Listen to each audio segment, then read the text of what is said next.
अखिलेश यादव ने चित्रकूट से ऐलान किया है कि 2022 में सपा की सरकार बनेगी। रिपोर्ट देखिए।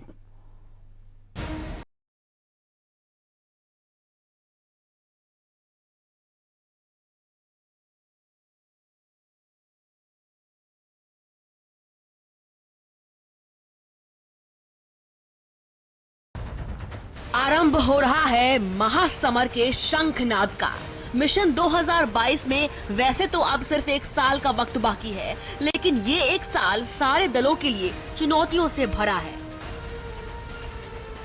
ऐसे में समाजवादी पार्टी हर हाल में 2022 में सरकार बनाना चाहती है और इसीलिए अखिलेश यादव खुद मैदान में उतर गए हैं।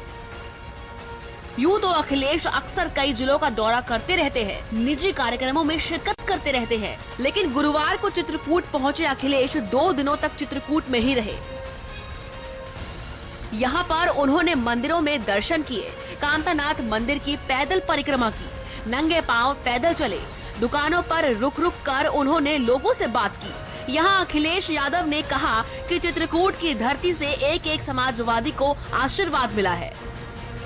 सारे दुकानदार, व्यापारी, संत, गुरु सबसे मिला हूँ और सबसे आशीर्वाद लिया मैंने कि समाजवादियों को कम से कम इतनी शक्ति मिले, लोगों के बीच में हम इतना जाएं, गरीबों की इतनी सेवा करें कि आने वाले समय में सरकार समाजवादी होती है।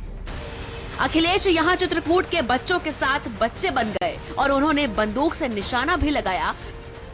तो चित्रकूट में बूथ कार्यकर्ताओं के ट्रेनिंग सेशन में पहुंचकर उन्होंने कार्यकर्ताओं से संवाद किया और कहा कि 2022 में सपा की सरकार आ रही है। लखनऊ की गोमती नगर से सुंदर रिवर फ्रंट यहाँ पर आपकी मंदाकिनी नदी का होगा और एक भी नाला इसके अंदर नहीं जाएगा। इसका इंतजाम भी समाजवादी सरकार बनने पर करेंगे और साफ बहेगी आपकी मंदाकिनी को साफ बहाने का काम और देश का सबसे अच्छा रिवर फ्रंट, क्योंकि बहुत लंबा नहीं बनाना पड़ेगा, सुंदर अच्छा रिवर फ्रंट बनाने का काम करेंगे समाजवादी लोग। वहीं अखिलेश के मंदिर जाने को लेकर यूपी सरकार के प्रवक्ता और ऊर्जा मंत्री श्रीकांत शर्मा ने अखिलेश पर तंज कसा और कहा कि अच्छा है, कम से कम उन्हें भगवान की याद तो आई।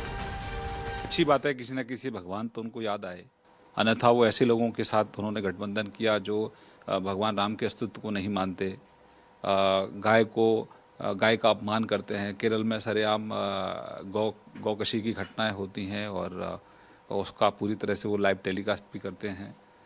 तो अच्छा है अखिलेश जी को किसी न किसी बहाने ईश्वर तो याद आए, अन्यथा वो ईश्वर के नाम से ही डरते थे। उनको लगता है कि भगवान का नाम ले लिया तो उनका एक वोट बैंक खिसक जाएगा, तो अच्छा है।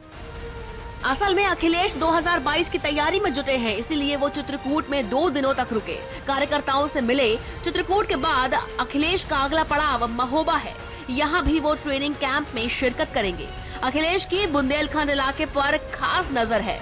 वो मिशन 2022 के लिए बुंदेलखंड को बेहद अहम मानते हैं, इसीलिए उनका फोकस भी इस क्षेत्र पर है। अब देखना ये होगा कि हाथों में गीता और राम का आशीर्वाद लेकर निकले अखिलेश को अपने मिशन में कितनी कामयाबी मिलती है।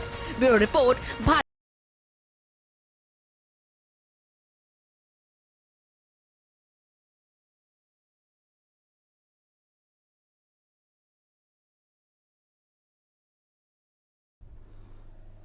इधर